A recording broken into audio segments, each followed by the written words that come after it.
right. Hey, the next podcast that we did, with me and James did, was with Guy Mezger. So, very interesting podcast. Very smart guy. We also even talked about, the incident that happened at Pride 13. Talked a little bit about us fighting each other in UFC 13. So, don't miss it. Check it out.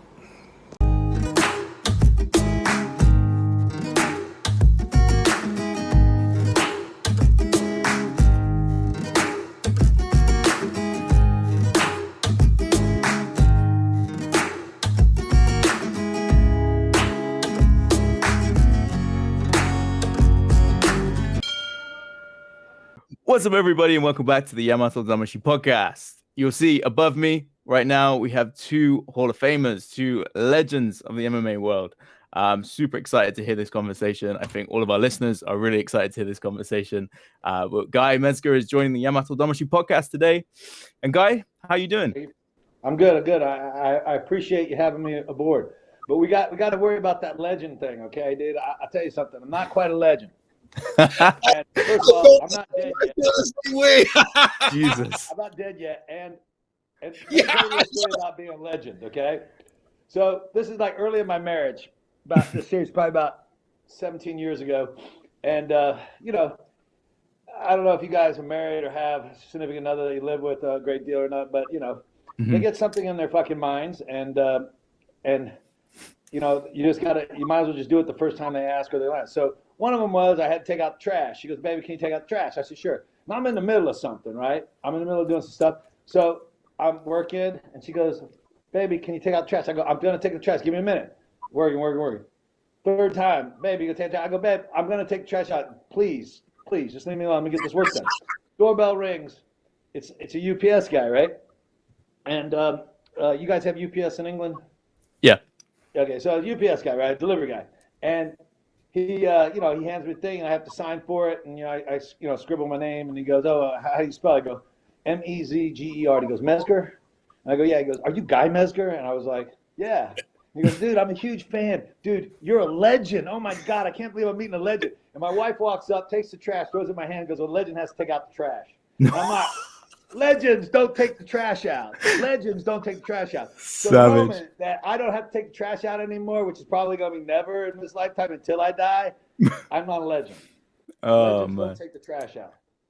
Well, I hear what you're saying, but I think in a lot of people's eyes, you guys are heroes for the generation, especially I don't mind being a hero. I just want to be a legend. Okay, cool. I feel the same way. I always tell people that, I feel weird. I'm not dead. It's like, you call me a legend. I think a lot more other people that I think are legends that I don't know if it's justified to call me a legend. It's like, not a legend. Yeah. I don't feel that old, to be honest, even though I guess I am. I'm borderline. No, but that is a good thing, right? So.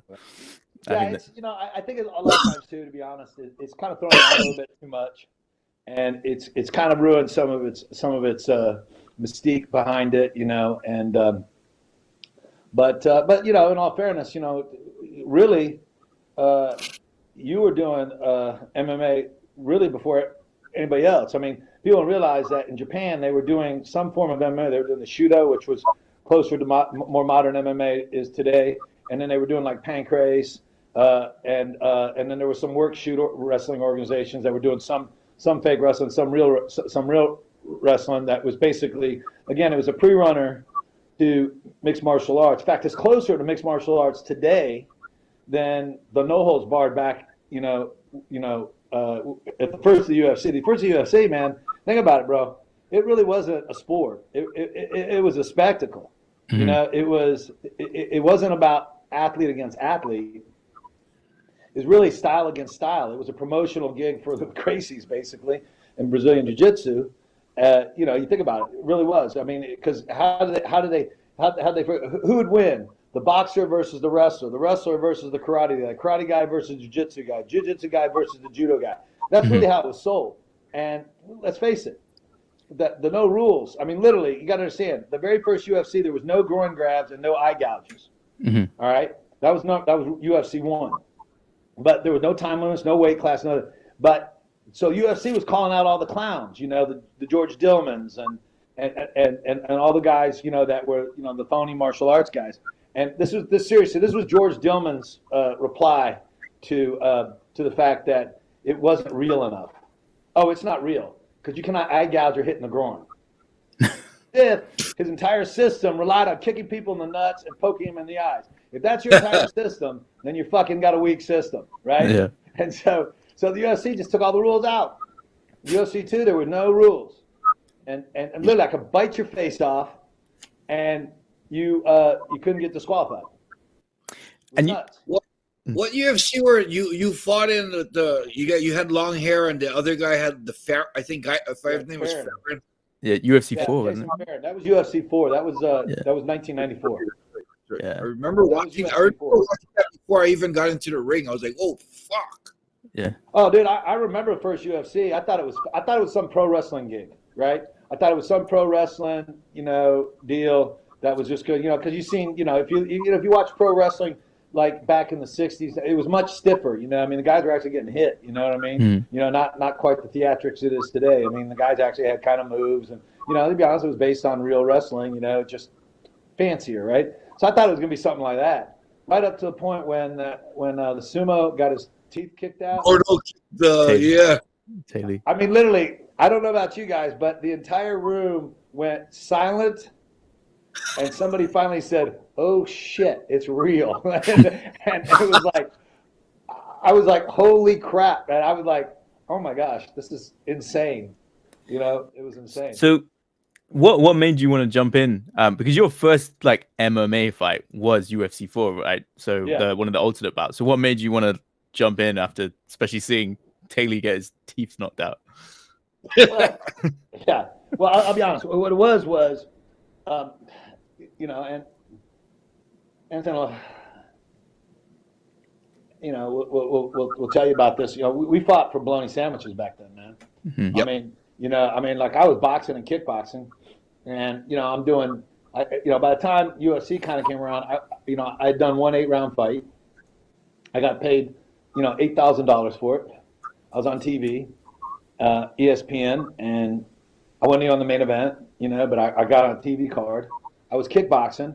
And kickboxing was basically you got $150 a round to box until you got on TV, and then you got paid $100 a round to kickbox unless you got on TV, right? Mm-hmm. And so I have a lot of accolades. I'm the number 1 rated kickboxer in the heavyweight division. I'm an undefeated boxer, but I can't support myself. I literally had these crazy security jobs overseas. I do these security jobs overseas for a couple of months, make enough money.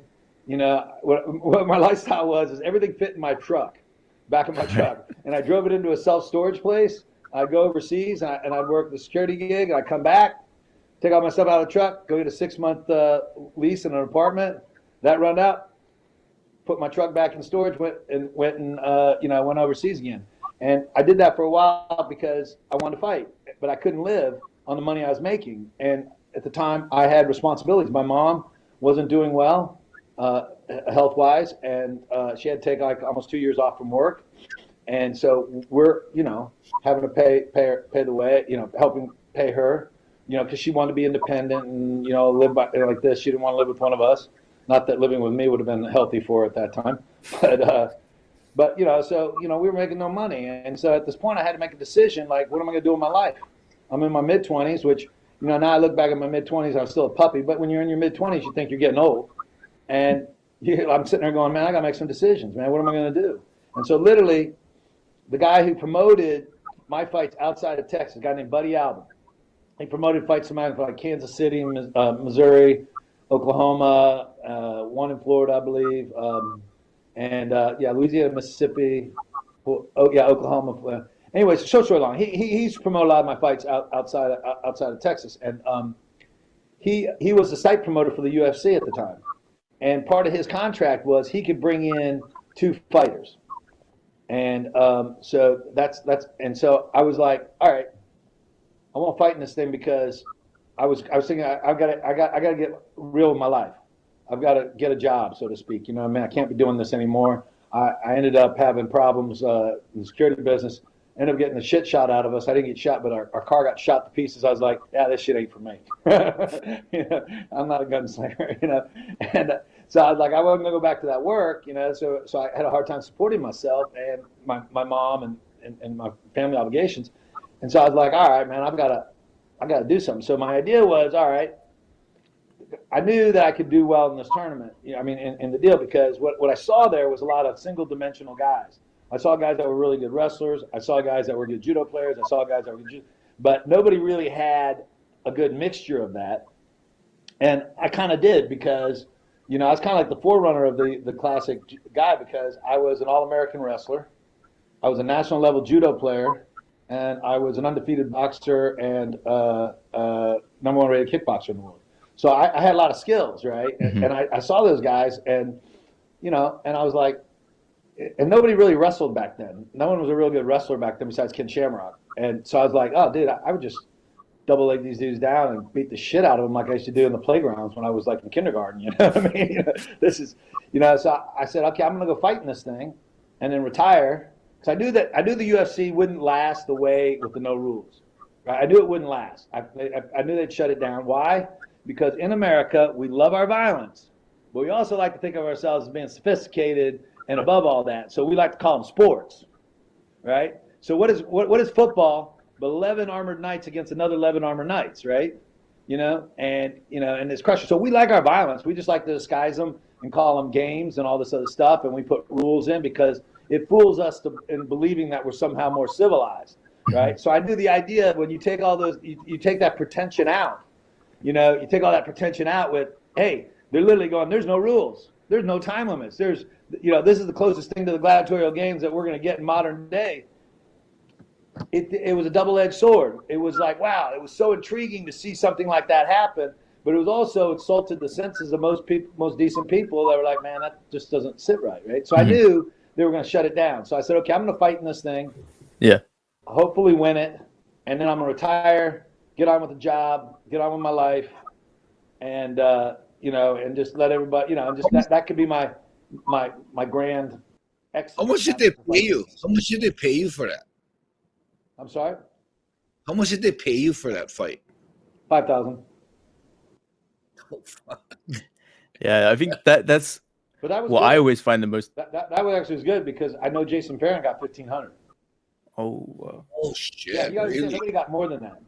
Not back then. Not in UFC 495. Now the big deal was you could potentially win $50,000. But those guys were fighting for like $1,500 to $2,000. The reason that I got the $5,000 was that they literally wanted again because it was style against style. Jason Fairn was this jiu-jitsu guy that was supposed to be really good, and Jason, he passed away a few years back, but he was handsome. Yeah. I believe he killed himself, but I'm not sure. I don't know the whole story, and it was weird. We had a weird kind of relationship. Like he started coming out saying all sorts of bad stuff about me and trying to promote fights, and he did crazy stuff. And then I'd get an email or a call from him and say he would apologize, and again it was like a bipolar girlfriend. And then he berate me again. So I just kind of just like I felt bad for the guy, because my career took off and his didn't. So I was like, all right,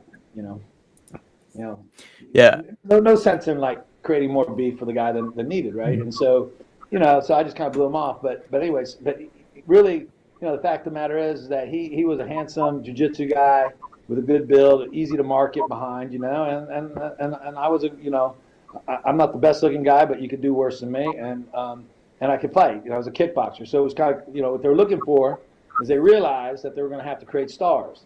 Right, and they really thought Jason was going to be their star, and again, remember it was still style against style, right? So they really wanted a kickboxer, and after going to UFC, okay, so what I said is I'm going to go to UFC 3. They flew me out there so I could see it live. I just want to get the feel of it. Now you got to understand, dude, I shit you not, this is like the Wild West. I don't know if you had to deal with any of this shit. I mean, literally, Chemo was there with all these juice bags from Huntington Beach, all these guys acting like badass. Literally, these dudes, unbelievably big juice bags. And they had their little gang. And then, of course, the Gracies had their gang.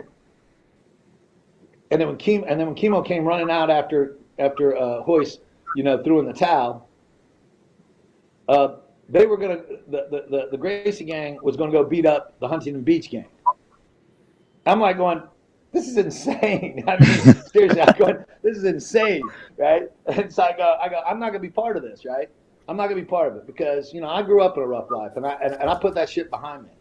And even my fighting business, it's like I never had malice in my heart when I fought somebody, even the guys I didn't like, because my personal spiritual experiences. I don't think it's quite okay to beat somebody up for money. I don't think it's quite okay to beat somebody up without a really good cause. Money not being one of them. But I never had any real malice in my heart, and I looked at it as being an athlete. I was a wrestler all growing up. Wrestling is, this was like a step above that, obviously. But in my heart, I never had a malice for my opponents or malice for I never actually enjoyed the idea of hurting my fellow man, and that's kind of I don't know if that's just my own crazy justification for what I'm doing, to abide my spiritual beliefs, but that's what it was. So I literally did not want to be part of that in the UFC because it was insane. I'm watching these guys go, and to be honest, I had confrontation, and I'm a pretty easygoing guy. And so if you cause a confrontation with me, then you probably are really being an asshole. All right. Now, I might be a little biased on that because it is my point of view, but I tend to be known as a pretty easygoing guy. And so, the Chemo's guys, man, they almost got me. I mean, literally, I almost got in a fist fight with them in the lobby of the once or twice. So it was insane shit going on. I was like, I don't want to be part of this. And so they were like, they had already set this whole deal with me against Jason Fairn. And so they just kept adding money to it. And I was like, so they got $5,000, take it or leave it. I'll take it. Back then, that was more money I'd made. I fought for the world championship in kickboxing for $6,000. Wow. Yeah. Yeah. I think that is like one of the things I think that a lot of fans like me will always gravitate towards you guys is the fact that nowadays, right? MMA, you can turn on the TV, you can find something.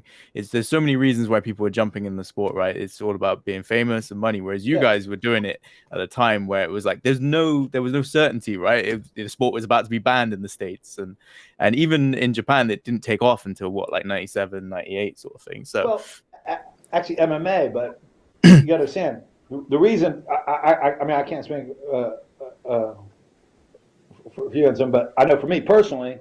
If it wasn't for Japan, I'd have quit because Japan, they Ken got me in with the Pancrase organization. I got to fight every 6 weeks, and I started off making $10,000 a fight. It went up from there, right? And so, yeah, I mean, there was more money in Japan. I mean, we probably couldn't do our careers if we were in America, at least being full-time professional fighters. In Japan, Pancrase was the shits though. Pancrase was. Like the thing to do. Shuto was still bootleg, but Pancrase they created stars. The music was awesome. I used to go watch Pancrase. I wanted to fight in Pancrase. The funny part is like their media machine was so amazing that you understand. In Japan, they have a store called Lawson's. It's kind of like a 7-Eleven. It's a convenience store. There's one on every corner, if not two on every corner, right? And they Lawson's has everything. Not only does it have food, but if let's say you passed out in the middle of the road from drinking too much, you can go there and get a dress shirt, so you can go to work and not be late for work. You can get autograph boards. Literally, they have autograph boards. And so we were sitting there, and I'm walking around Japan. It's my first trip in Japan. Now you understand, my first trip to Japan. I'm just wide-eyed, and I've always wanted to go to Japan. And I'm fascinated, and I watch these guys. They look and they look over, and they're like, and you hear them like get all excited, and they're looking at me. I'm thinking, oh shit, what did I do wrong, right? They run into this Lawson's. They come out, and like 6 guys had autograph boards, and I was like, oh shit. They knew who I was. Pancrase did such a good job about promoting. They knew who I was before I ever got there. They recognized me on the street. Wow. Okay? They recognized me on the street and wanted autographs. I signed 6 autographs. It was my first time signing autographs. Well, actually, I just did a little bit in Europe, but in a big time deal was there, and that's how good their promotion was. And therefore we got paid pretty good living, and again you can fight every 6 weeks, so and it was cash. You understand? They paid you cash. What was your $10,000 per fight? I think I got $3,000 to fight in Shuto. Wow. different stage. Well, they're taking advantage of the local boys. Yeah. Well, Guy, what were some of your first impressions of when you came to Japan? Because me and Enson, we did an episode on his first impressions, and obviously, it was a bit different for Enson because you got the background. Your grandparents were Japanese, right? So you kind of, but you still had a big culture shock. But I'm wondering for you, Guy, like how much of a culture shock was it for you? Oh, well, here's the funny part is that, my mom said, Guy, if you're not sure, keep your mouth shut and your eyes open. So I've been living that advice pretty much. It's like I would sit around and I would just like I became very observant of what was going on. Yeah, it was a complete shock to me. And you got to understand something. This is the '90s, okay? And there was a cultural revolution going on socially in Japan that was different than any other time in Japanese history. And it started a few years in the late '80s. You see, you got to understand, most Japanese people, they were very corporate minded, right? So if you went to work for Sony, you probably worked your whole entire life for Sony, right? You'd start out entry level, work your way up, and everything, your pension, everything was just planned out.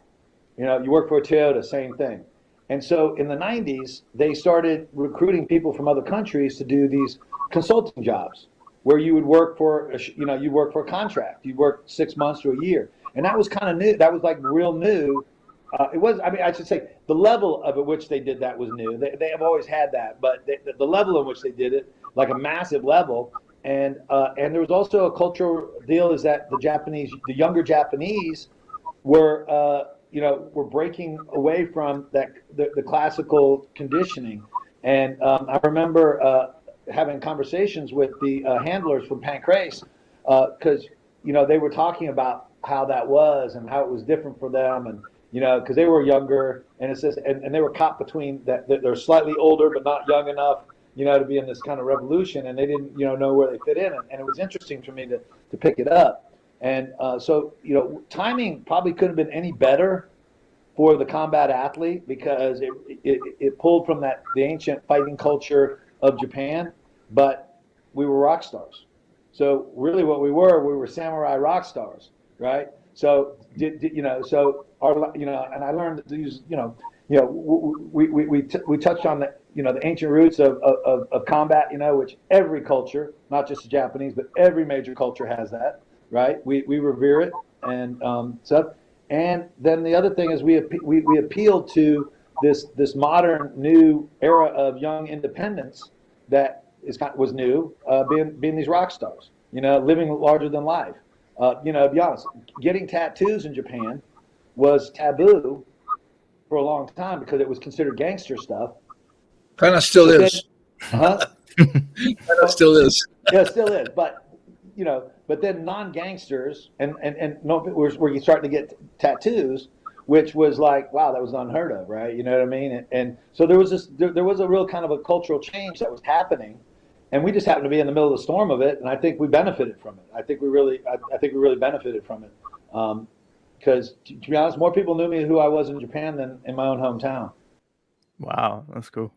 Yeah, I mean nobody came up. Nobody ran into 7-Eleven, got an autograph board for me to sign in the United States. But they did all the time in Japan. Fans are real respectful too in Japan. Yes. Very different. Yeah, and I think that's what also too is I think a lot of the guys, we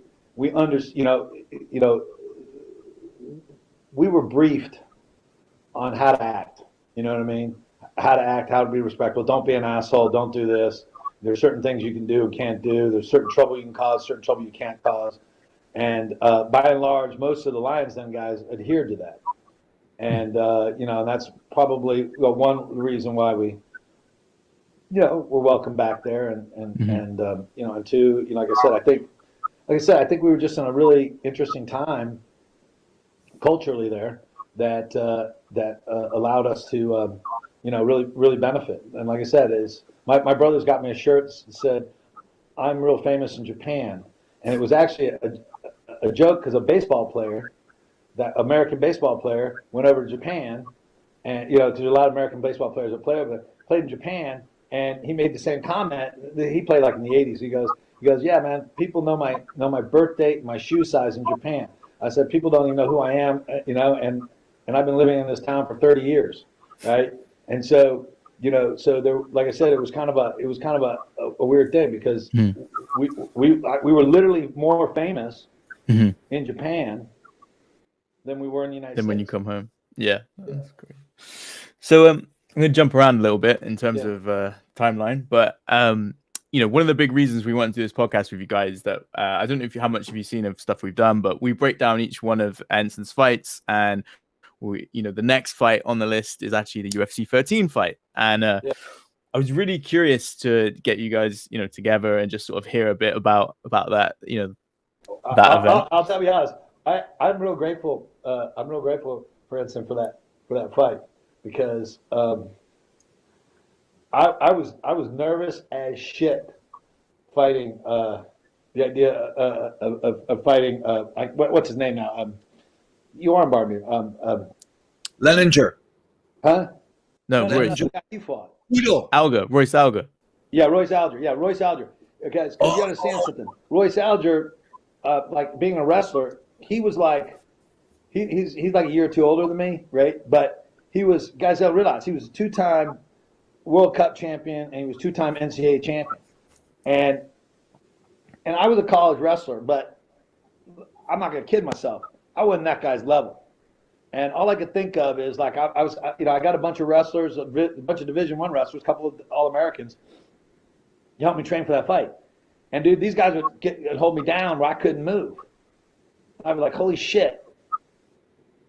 If Alger gets me like this, I'm going to be screwed. And I was like, and so when they did the lineup, I was real relieved because I was a national level judo player. I wasn't a national champion or anything like Christoph, but I was good enough that I guarantee I could do judo with him and not embarrass myself at all, But I know what he couldn't do with me was box with me. So so when that lineup came, I was much more relieved. I'll be honest, I thought that was going to be a much tougher fight for you than it was. I mean, you handled that fight amazingly well. You did the same thing to Randy Couture, and just you did I thought was unbelievably smart tactic on what you were doing. Your ability, you're good enough wrestler to slow down the initial attack, and when they were going to get the position, takedown position on you,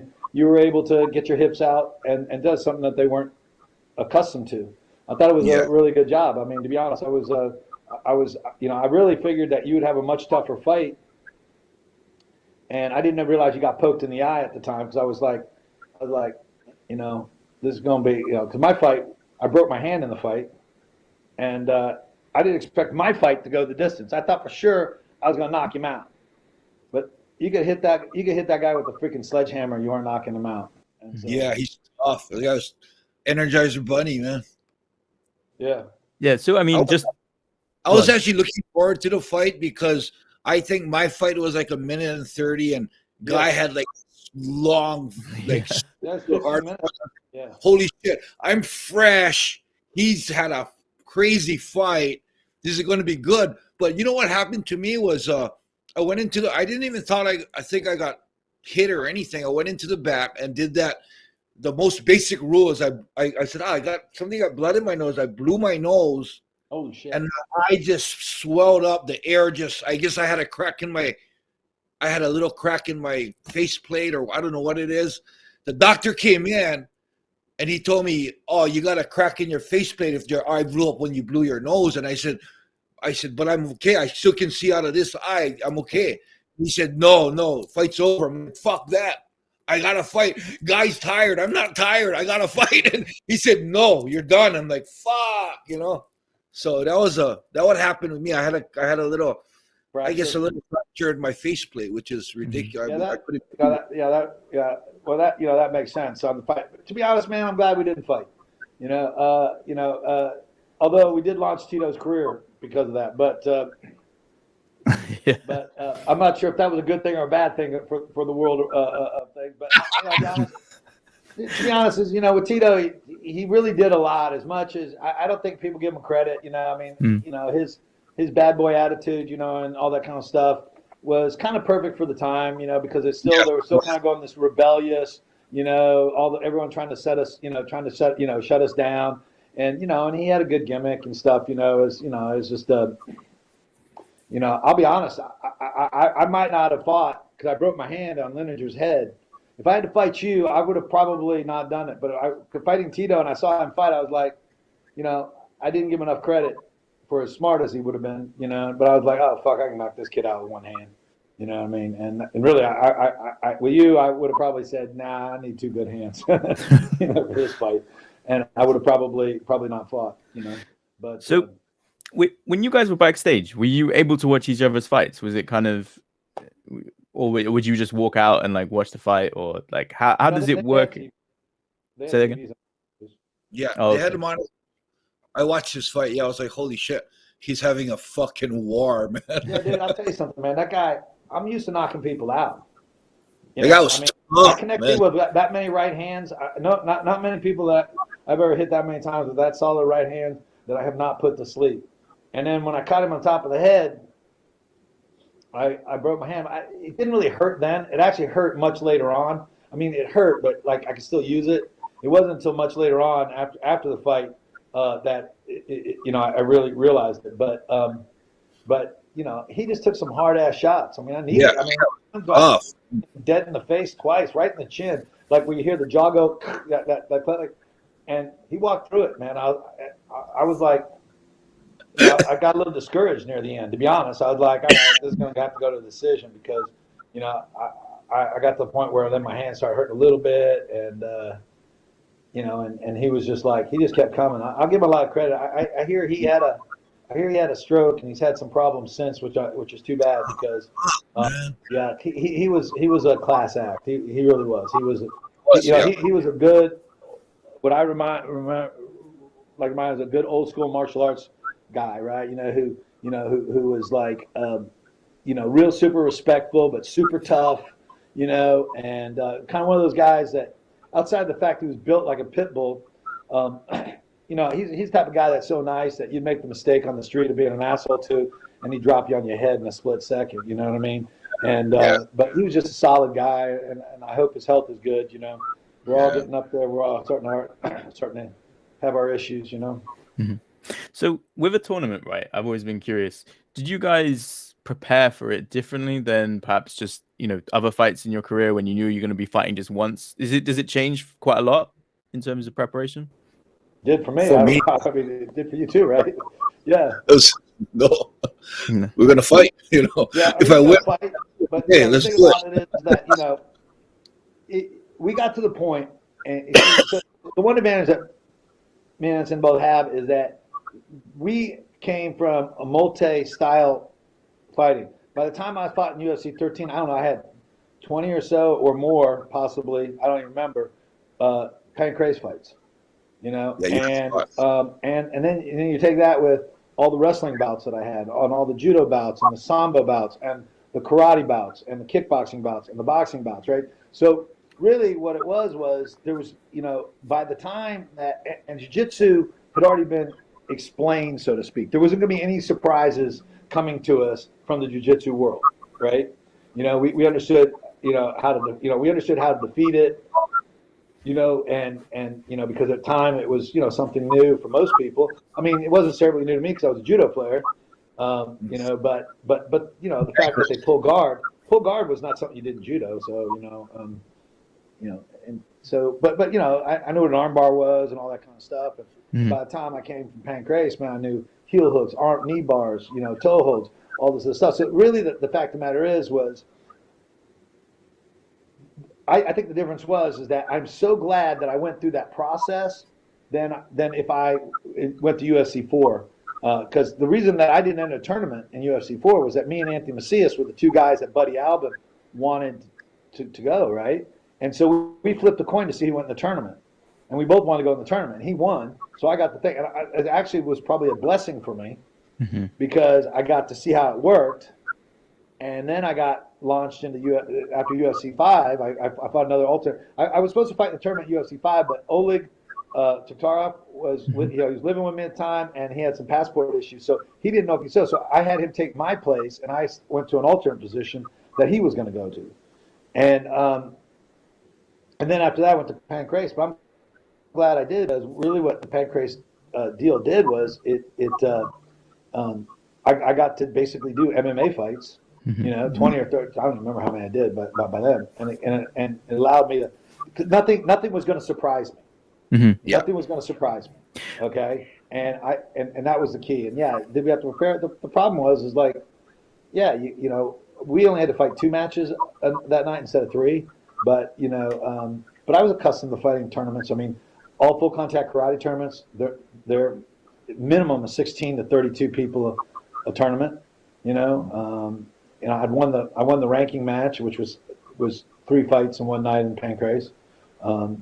So I think what you prepared for was a long ass war, and because back then it was 12 minutes for the match and 3-minute overtime. So you basically had to be able to do 30 minutes, and I'd done 30 minutes in one bout in Pancrase. Because that were the time limits. There were 30 minutes, 20 minutes, 10 minutes, 15, 20 minutes, like that. So what about nowadays, right? I don't know how much you keep up with the sport now, Guy, but I'm curious, like, is it something you'd like to see come back in terms of tournaments? I mean, Enson, we talked about it, the New Year's Eve show for Ryzen, they had the bantamweight Grand Prix where there was, it was the semifinals and the finals. So it kind of made a little bit of a return in it. And I like it. I'm just wondering, is it something you guys would like to see back again? That's a good question. I don't know. What do you think? For me, I like it because as a fan watching the fights, there's a storyline of this guy meeting this guy. But I don't like it because it's really the luck of the draw. And sometimes you got these 2 fighters you really want to see, but this guy hurt his hand, so he can't fight as well, or he had a harder fight, so he's not fresh. So you don't really get to see the elite of both of them at the time. So in a sense, I do like it because it's exciting as a fan watching it, but as a fighter wanting to see 2 fighters against each other, sometimes you're not going to get the top of their game because of the injuries or the luck of the draw. So I'm half and half on that. Yeah, I kind of in the same boat as you. I mean, I feel like the tournaments generally aren't fair. I mean, listen, the difference, like, I'll be honest, last year, a prime example is I just use my son in regionals. He went to state last year, but the 3 top wrestlers in the state, or 3 out of the 4 top wrestlers in the state all came from the same region. And because of COVID, they could only take 2 wrestlers instead of 4. Normally they take 1 through 4 to state, but because of COVID, they're only taking 2. And so the difference is that my son went 1-1 against this one kid and 0-1 against this other boy, and so they're all in the same tournament regionals. Now one guy's not going to state, who should be going to state. He should have been going to state. And my son beat him. He ended up taking 2nd at regionals. He lost to the kid who ended up winning state that year. That kid ended up but it was all in the fact the way that the tournament was laid out. My son had 2 easier matches. This other kid had 1 easy match, 1 tough match. Then he met my son. And my son was just more rested because they were doing it, and because they're very close. They went 1-1. And my son, beat this kid by 1 point. But it also wore my son's ass out. So when he was in the finals, he was going against this kid that that he's already beaten this year, but he was so tired that he got beat. And so what we're looking at is it romantic sounding, these terms? But is it really? But it doesn't really show who's the best. Because again, it comes down to who. It might show the best because the guy has all the tough matches and he still wins. Yeah, that might be the case. But at the level that these guys fight at now, here's the difference. Back in our day, there was I would say maybe 5 guys who could be a champion at any given point. Today, there's 20 guys who could be champion at any point, right? So just first of all, there's a lot more fighters. They're better prepared. You know what I mean? And so really it comes down to a lot of the luck of the draw with a lot of these guys. Especially Yeah. this tournament, and so I'm against them. I mean, if I had to lean for it, I mean, I always kind of advocate towards the athlete versus advocate towards the fan, because the fans aren't the ones out there spilling their blood, And so, yeah, do I appreciate how the fans like it? Yeah, I get it. I understand it. But I also appreciate the fact that, you know what, these guys are laying their heart. What people don't realize every time, just so you know, I'm a doctor now, so I'm actually coming from a scientific thing here. Yeah. Every time you get hit in the head, you go to the grave early, period. Yeah. That's the way it is. So, so we're going out there, and it's one thing I loved about Japan is that they're fans. They love you. I still get fan mail now from fans in Japan. That's awesome. They still reach out to me. They still want, literally, I'll get them, literally, they'll send me my old trading cards. They had the Pancrase trading cards, and I'm like, and they want me to sign them and stuff like this. And hell, I haven't been in Japan as a competitor since 1998. I don't know how many years that is, but that's a long time, right? So, yeah. I still get mocked at the arenas, Guy. When I go to the arenas to watch fights, I still get pictures and people want autographs. It's crazy. Absolutely. Because you're what? You're a hero to them. And regardless of the fact that you maybe not be the same person and things, they don't look at you like that. They look at you like, like you were back then. And I love that about Japan. Not so much in America. The problem with America is we're a very disposable society. All right. And you can get upset about it or you just accept it. I accepted it a long time ago. In America, we root for the underdogs. When I was the underdog, because I was when I was boxing and kickboxing, I was a very small heavyweight, right? I weighed 195 pounds to 200 pounds. And I just didn't want to cut the cruiserweight because there was no cruiserweight's 190 pounds. There's just no money in cruiserweight, right? So I fought as a heavyweight, and everybody, listen, I was this underdog. I was an undersized underdog. Everybody, literally, I had everybody. I'd go to other people's hometown, and they were still rooting for me, right? Because I was this underdog. The moment I was the champ, then it started shifting, and people were like, "We need to lose and wanting to do this and stuff." And so we get very much like, again, it's like having a bipolar girlfriend. 1 minute they want you to do it, and then they don't. And so it's like, you can get upset, and I can understand how come some of the younger fighters get upset, because when I fought for my first world championship in kickboxing, I lost, and I remember people kind of being like, "Oh, told you wasn't any good." Wait, I'm not even good. I just fought for the world championship. I mean, how does that not make me good, right? Yeah. So yeah. So I think it's worse these days. I advocate more towards the athlete, because the athlete, he's sacrificing a tremendous amount. Yeah. No. Tremendous amount, whether he knows it or not. He's sacrificing a tremendous amount. What's funny about that? The fans are so awesome, but one of the questions I wanted to ask the guy was about the promotions. Like the promotions were different. Dude, they fucked you and me. They fucked you and me on that deal when I fought your brother. They asked me. They had this whole deal. They go, "Hey, if you win, we want to set up a fight between us, right? And we want you, this thing." And I was like, "Okay, so." And they told me you were in on it, that you were going to announce coming out of retirement and this whole 9 yards. So I'm sitting there going, you're looking at me like, what? And I'm like, yeah, hold tight. I go, hey, hold tight. You're going to love this one, right? So, I did this whole, I even put myself up as the heel in it, right? You know what I mean? Kind of thing, And next thing I know, you knew nothing about it. And he's freaking the fuck out. And I'm like going, I realized, oh, shit. And they fucked us. They absolutely fucked us. And the interesting part was, what you did to Kawasaki, and that was because it was this one handler, and he. Did you see that? Were you there when I did that? No, but I heard about it. Everybody heard about how you had your foot on his neck. Yeah, I love it. And so so they didn't. It ended up backfiring on them because. They weren't shooting straight with us and stuff, and they would do shit like that all the time. Yeah. Every one of my decisions outside of like when I got stopped, every one of my decisions in Japan after that fight and the other fights, I lost by a split decision. Yeah. Every single one of them. I remember. What's the odds of that? I remember after going in the ring, I went to check on Egan, and then you came up to me and goes, "Hey, Enson, it's not personal what I'm going to do now." I'm like, I said, hey, I go, hey, Fair and let's square. have fun. Yeah, you beat my brother square and square. What's personal? He goes, no, what I'm gonna say. I'm like, the fuck you gonna say? And he said, I'm gonna call you out. I'm like, you know I'm fucking retired. Why are you gonna call me out? He goes, you told me I have to. And I said, Yeah. no. No, Don't fucking do it if you don't want to.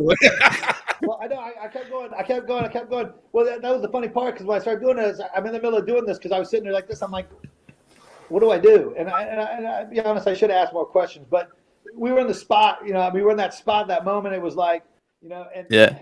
It's but, crazy. You can see it on camera. Everyone's the problem watching. is that the problem is in Japan is that they're not those fights. They're not subject to any kind of commission.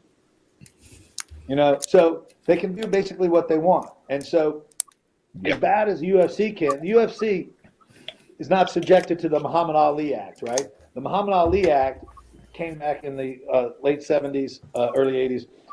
Yeah. Basically allows, it disallows the promotions to own the contracts, the sanctioning body, the whole 9 yards, right? So they can't do that. All right. So basically allows the athletes to become, you know, independents. It allows the athletes to be able to promote themselves, get in, you know, in the stuff, and like a lot of athletes have. I mean, Mayweather, you know, Golden Boy Productions, you know, even back in the late 70s, early 80s, God, who was the heavyweight champ? Larry Holmes. Larry Holmes started, you know, became his own promotion, part two. So, and that was all because of the Muhammad Ali Act. And so these guys made a lot more money, and they deserved it. Okay, there's not a single fighter out there that has made millions of dollars who did not deserve it. Why? Because he stepped in the ring, and like I said, every time you get punched in the head, you get to die sooner.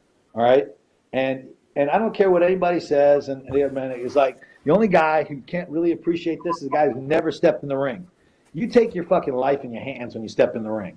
You are. Now, chances are you're going to be able to go. You're going to be just fine, right? Because I've had 145 professional fights, thousands of amateur fights, and I'm okay, right? But it could have been one where I wasn't, right? At any point, there could have been one where I wasn't.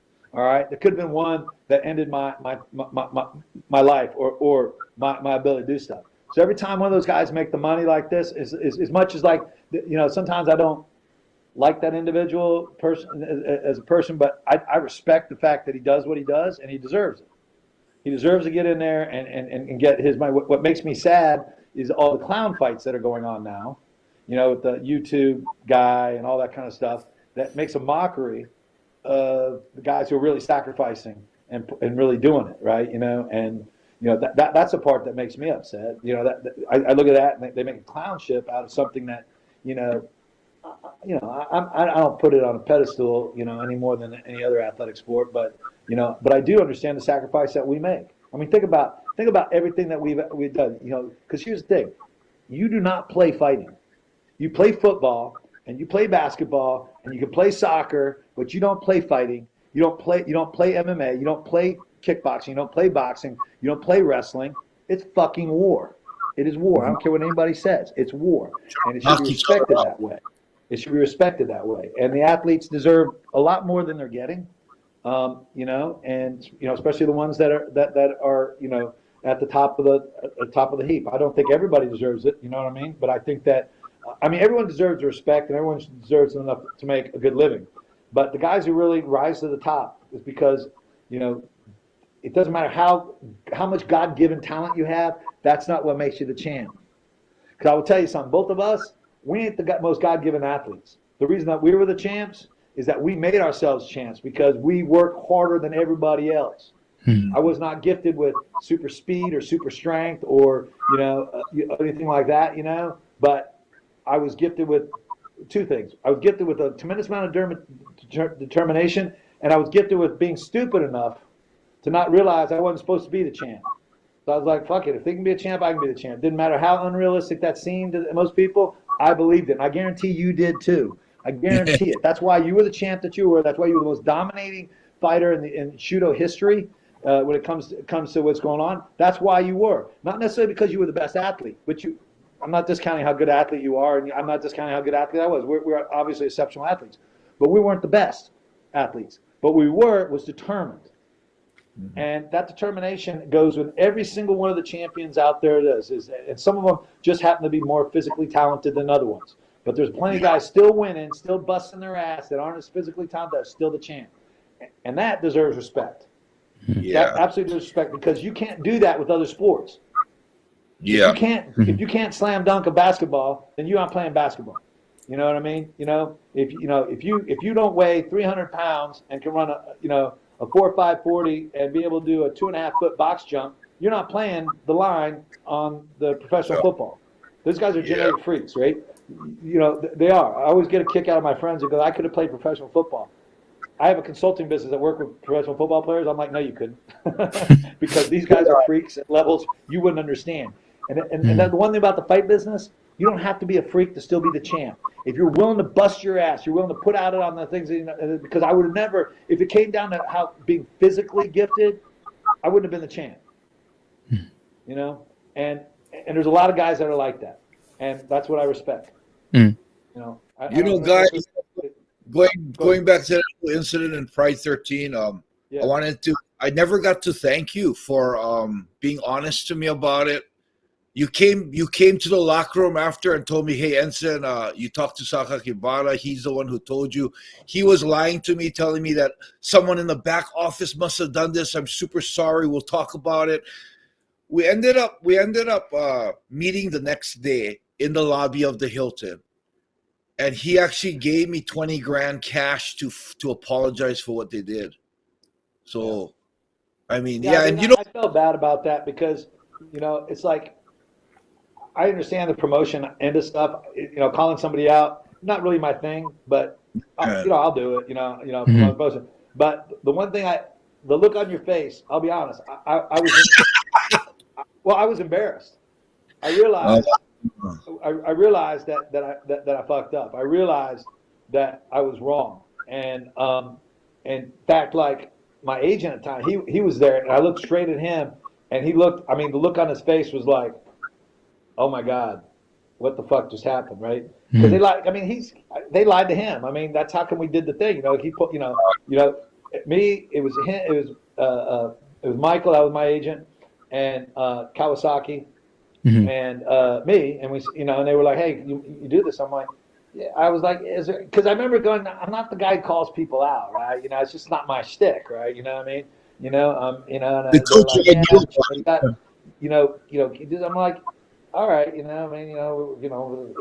honest, it would have been a great moneymaker for him if we did fight. To be honest, I mean, there were very few guys that had a really good pull in America and a really good pull in Japan, right? So having us fight, that was a really that made a lot of sense. I get why they wanted to do it, because there was the guys that were still crushing it. The bigger guys, Vitor was coming in, and Nogueira, and Coleman, all those guys. They still, their storyline was starting to get old, and so we had a great storyline. Why? We didn't see each other in UFC. Obviously we get gets to handle in Pride, and we both enjoyed a very good audience in America and a very good audience in Japan. We're probably a slightly better audience in Japan for both of us than America, but we both were well known in America and both well respected as athletes. So selling, and it would have been a good fight too, man. Yeah, that been a good fight. Yeah, it would have been one of those fights that I always put these fights in there. Like I go, there are certain fights, like, because I believe that I can figure out how to win any fight. Right? There's a couple of guys, like, I'm never very delusional about my skill sets. I go, I can usually figure out. I'm a smart fighter. I usually figure out how to beat them. There's like a couple of guys that I absolutely say that I don't know how I would beat. One of them is John Jones in his prime. I don't know how I would beat him. And John, to be honest, totally honestly, in his prime, in my prime, I always had knockout power, but maybe, maybe I, do that. But he fights similar to how I fight. He's just longer and better athlete than I do. And he probably picked me apart. And the other one was Vitor in his prime. And I'm not, I would do this, but I think most of I think I could beat him. Whether I could or not, I don't know. But in my brain, I would. But there's fights that you go, you don't really want that fight even if you win it, because it's going to shorten your life. And I I put you and Rampage Jackson are two guys I was supposed to fight, right? At one Yeah. point or another, that I'm glad I didn't, because both of them would have shortened my life. It didn't matter if I won the fight or lost the fight. It'd have been such a tough fight that my life would have been shortened from it. You know what I mean? And I'm like, yeah, I'm glad those didn't come about. Why didn't the Rampage fight There's a couple happen? fights like that there's a, that I'm glad this don't come about. Well, how come the Rampage fight didn't happen? Because I saw that was a cancelled bout. I don't remember exactly. I think it was something on his hand, injury or. Right. I don't remember. I'll be honest. I don't remember. I just Yeah. remember. I just remember. To be honest, I was like, it's like I said. I think like I was still pretty much in my prime. I was probably on the downside of my career a little bit, but still good enough where I thought I could beat him. But it was one of those things where you're going to take such a fucking beating from him, whether you win the fight or not. That it's just like, yeah, I don't really want that. And then the same with you. That's what I was thinking. Man, with you, it's like I was going to be like, I'm going to hit. It doesn't matter how many times I hit you. One thing about you is you don't mind. You're not scared. It's not like I can hit you and intimidate you with the shot. I hit you, you're going to start swinging fucking handles at me. You do. I mean, you do. And you watch fight, and you go swing handles at me, and it's like one of those. I can't block them all, so I'm going to get clocked a couple times. And it's like, you know how it is, dude. You start putting, especially you start laying a jab. You crack that right hand on somebody, or with me, it tends to be my left round kick, right? I get that left round kick on somebody, they start hesitating to come in. You aren't the type of guy to do that. You're going to be in my face more, so it's going to be a much more difficult fight for me, than it really is, than I really would want, right?